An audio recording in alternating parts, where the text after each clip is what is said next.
Bismillahirrahmanirrahim. Assalamualaikum warahmatullahi wabarakatuh. Bismillahirrahmanirrahim. Perkenalkan, nama saya Ade Rizky Mulyadi. Saya mahasiswa dari Dr. KZ Muhtafin. Dan saya mahasiswa dari semester 6 kuantitatif Z. Di sini saya akan membuat video pembelajaran untuk memenuhi tugas mata kuliah Sejarah Kebudayaan Islam. Dan materi yang saya bahas yaitu tentang kepribadian Nabi Muhammad SAW. Nabi Muhammad mempunyai kepribadian. Langsung saja ke pembahasannya. Nabi Muhammad SAW mempunyai tugas untuk menyeru kepada umat agar menyembah Allah Subhanahu wa Ta'ala. Untuk menyampaikan tugas yang diembannya, beliau mempunyai kepribadian yang sempurna. Salah satunya akhlaknya adalah akhlak Al-Quran.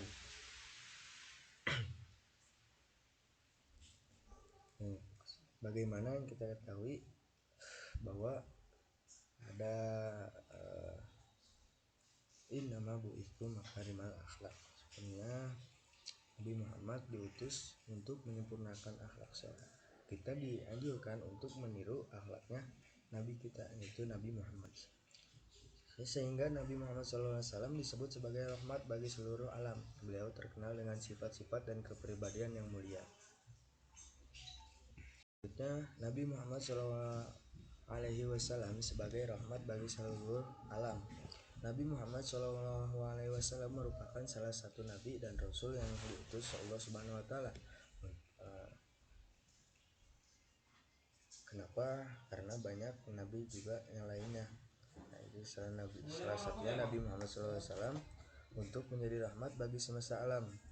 Sebagai nabi dan rasul, Nabi Muhammad SAW mempunyai tugas sebagai sayyidan mubasyiran naziran da'iyanillah dan sirajan muniran. Apa maksud dari kata-kata itu? Apa artinya? Apa maksudnya? Yang pertama, sayyidan. Langsung saja ke pembahasan. Sayyidan artinya menjadi saksi.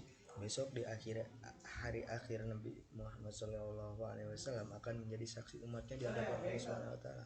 Karena di hari kiamat nanti yang bisa menyafaati kita yaitu cuma Nabi Muhammad SAW.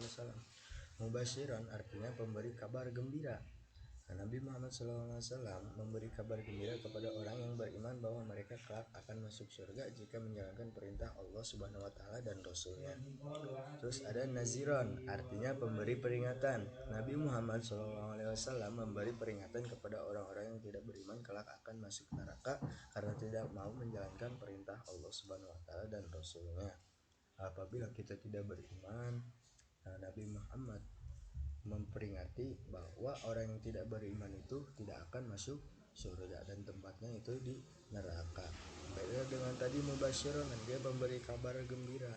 Kabar gembira kayak gimana? Kabar gembira bahwa nanti orang-orang yang beriman akan masuk surga. Terus da'iyanillah artinya menyeru kepada agama Allah Subhanahu wa Ta'ala.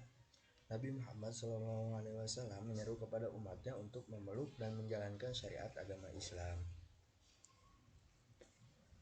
Selanjutnya ada sirajan muniran.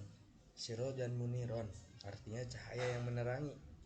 Allah Subhanahu wa Ta'ala memberikan tugas kepada Nabi Muhammad SAW untuk menerangi umat manusia dengan ajaran Islam. Selanjutnya sifat-sifat mulia Nabi Muhammad SAW ketika berdakwah dan sahabat ketika berdakwah.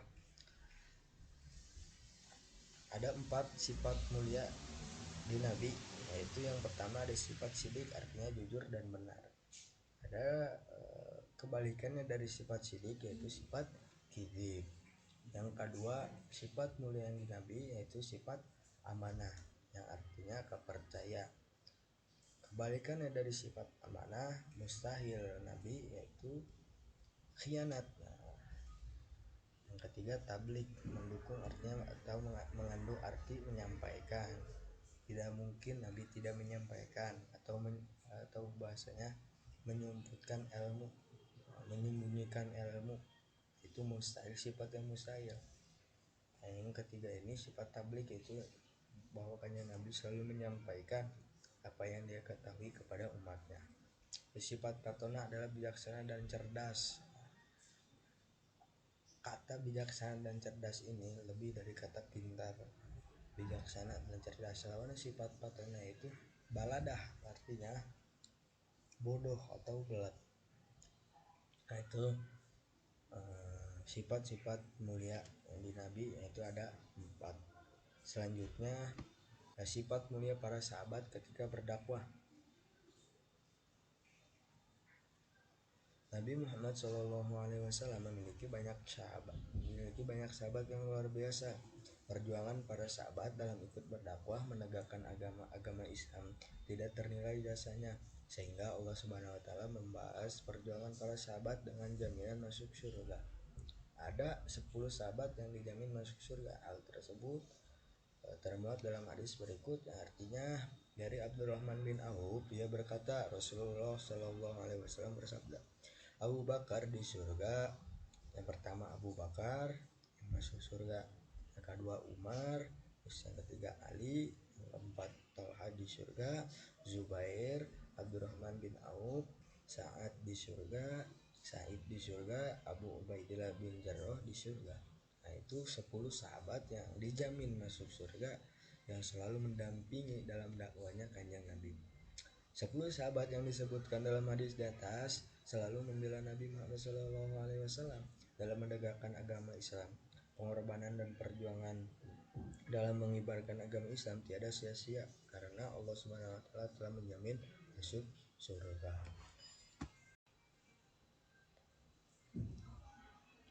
Selanjutnya itu ada ciri-ciri kepribadian Nabi Muhammad SAW. Ada 2 ciri. Yang pertama ciri kepedulian, kepedulian Nabi Muhammad SAW terhadap sesama. Terus ada yang kedua, kepedulian Nabi Muhammad SAW terhadap alam sekitar, maksudnya sesama manusia.